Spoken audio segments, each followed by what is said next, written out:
विरोध कर रहे हैं। सरकार की गलत नीति क्या है? संविधान इजाजत नहीं देता है, इसके बाद भी वो काम कर रहे हैं जो संविधान सम्मत नहीं। महंगाई आज चरम सीमा पर है। सरकार की नैतिक जिम्मेवारी बनती है महंगाई को कंट्रोल करना। बेरोजगारी चरम सीमा पर है।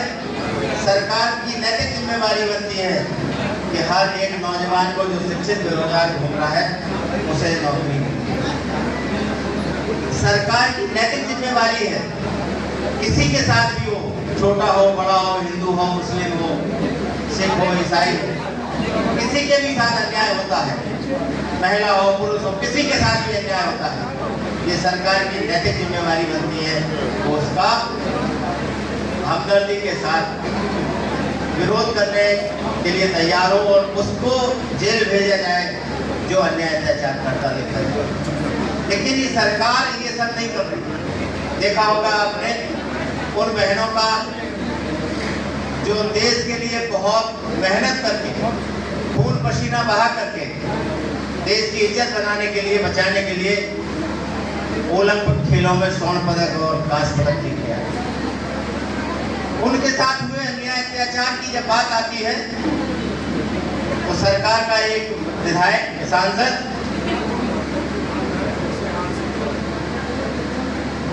जिसको बचाने के लिए पूरी देश की सरकार एक हो जाती है, उत्तर प्रदेश की सरकार एक हो जाती है और 56 दिन के अंदर के बाद भी उन बहन बेटियों को अपना मुंह लेकर के घर जाना पड़ता है। किस कारण से? डर के कारण से। डर किसका है? सरकार के गुंडों का। ये सरकार के गुंडे जब अपने हाथ में कानून लेके चलते हैं तो यहीं पे संविधान की रजियां हो रही है। इन सबको रोकने के लिए यह तय किया गया है कि प्रदेश के हर एक जिले में जाकर के उन तमाम लोगों को बुला करके ये संविधान की रक्षा करो वरना आने वाला टाइम आपका बहुत खराब है। अब संविधान की रक्षा कैसे हो? बंदूक से तो हो नहीं सकती है क्योंकि हम लोकतंत्र के अनुयायी हैं। लंबी भीड़ इकट्ठी करके भाषण देके उन्हें संविधान को रोकने के लिए, संविधान को बचाने के लिए कुछ कर नहीं सकते क्योंकि सरकार तमाम मुकदमे लिख करके उनको जेल भेजने की बात करेगी। संविधान को बचाया कैसे जा सकता है इस पर हम आपके बीच में चर्चा करने जा रहे हैं और चर्चा हमारी सार्थक तब होगी जब आप लोग इस काम को करने के लिए तैयार हो।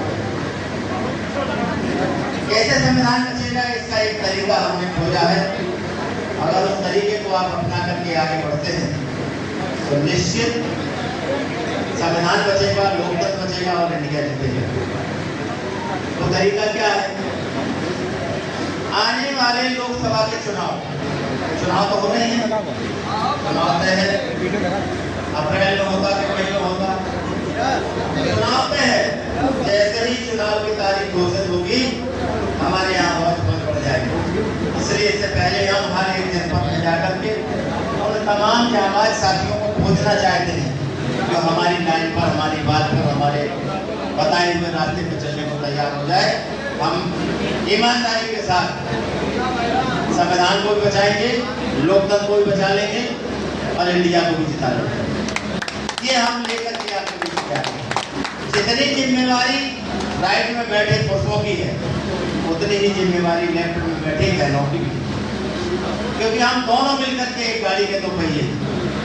अगर एक पहिए से गाड़ी चल रही होती तो हम आपको यहाँ नहीं बुलाते, हम काम चलाते, लेकिन ये गाड़ी चलेगी दोनों पहिए से। अगर आपने समझ लिया तो आपने अपने अपने घर जाकर के अपनी माताओं बहनों को जो अशिक्षित हैं, अनपढ़ हैं, जिन्हें जानकारी नहीं है, उन्हें जानकारी देने में आप सफल हो गए तो आपकी भी जिंदगी सफल हो जाएगी और देश भी बच जाएगा, संविधान भी बच जाएगा। रास्ता क्या है? रास्ता जाता है उस तारीख को निश्चित होने के बाद कांग्रेस का जो हाथ का पंजा है, इस पंजे वाले खाने का अगर बटन दबाने के लिए आप और आपके परिवार के लोग तैयार हो गए तो देश भी बचेगा, लोकतंत्र भी बचेगा, संविधान भी बचेगा और इंडिया भी जीतेगा। अभी हमारे साथी पूछ रहे थे, विपक्ष के लोग कहते हैं इंडिया बहुत पहले ये था, पहले वो था। उनका काम है, उन्हें कहने दीजिए।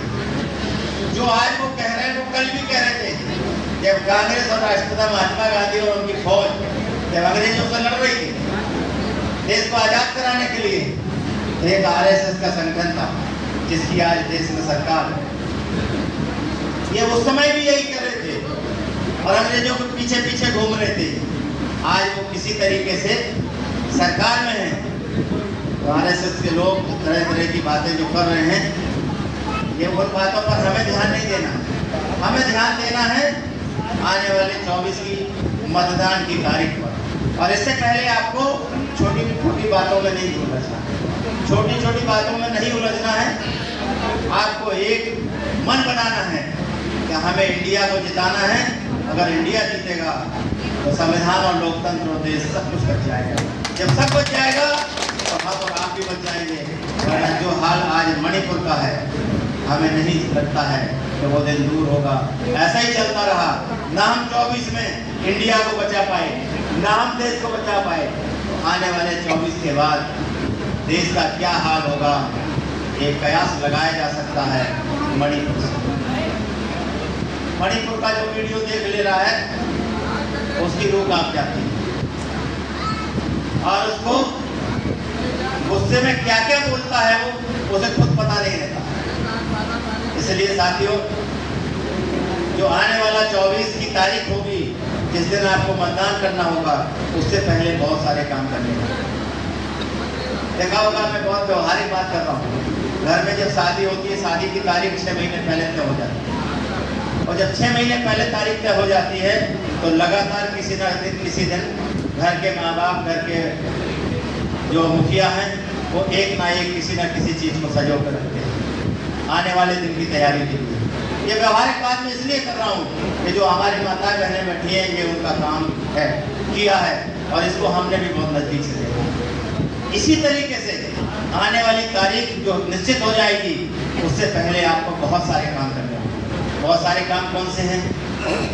आप तो ठीक है, हमारी बात सुन रही हैं, आपका तो मन बन गया है, लेकिन आपके साथ जो नहीं लोग आए हैं उनका मन कैसे बनेगा? उनका मन तभी बनेगा जब हमारी बात को आप उनके पास ले जा करके बताओगे। और ये काम कौन करेगा? हमारे पढ़ी लिखी बहनें और भाई।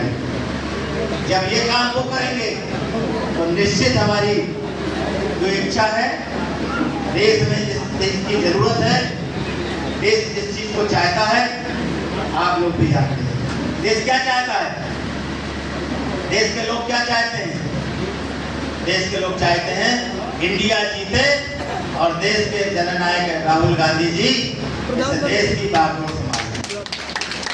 यही तो चाहते हैं देश के लोग। और इसको पूरा करने के लिए आपको वो तारीख का इंतजार करना होगा और उस तारीख के इंतजार के पहले इतने सारे काम करने होंगे जो मैं बताने जा रहा हूँ। हर एक बहन भाई की जिम्मेवारी। ये लोकसभा बहराइच है, ये लोकसभा आरक्षित बहराइच है और हमने जो आज का पिछला रिकॉर्ड निकाला है, तो यहाँ पर कांग्रेस एक बार जीती। 90 से लेकर के आज 23 तक केवल एक बार जीती है, वो है तारीख 2009। इसके बाद जो आजताई सरकार है उसका ज्यादा कब्जा लगा। इसके इस कब्जे को हटाना है तो हमें एक फार्मूले के साथ काम करना होगा। हिंदू, मुस्लिम, सिख, ईसाई, बहन भाई जो भी है, सबको एक साथ चलना होगा। और क्या करना होगा कि हमें हर एक विधानसभा पर, 5 विधानसभाएं हैं, हर एक विधानसभा पर ऐसे 100 सिपाही चाहिए, जाबाज सिपाही, जो 6 महीने के लिए हमें अपना समय देते। चाहे वो बहन हो, चाहे भाई हो, चाहे हिंदू हो, चाहे मुस्लिम हो, कोई भी हो, सभी के सभी साथी एक एक विधानसभा से 100 लोगों को हमें जिस दिन तैयार करके बता देंगे, और उस दिन मैं आपके बीच में 500 लोगों के बीच बैठ करके आगे की जो भी और लड़ाई है उसे बताने के लिए आपके बीच में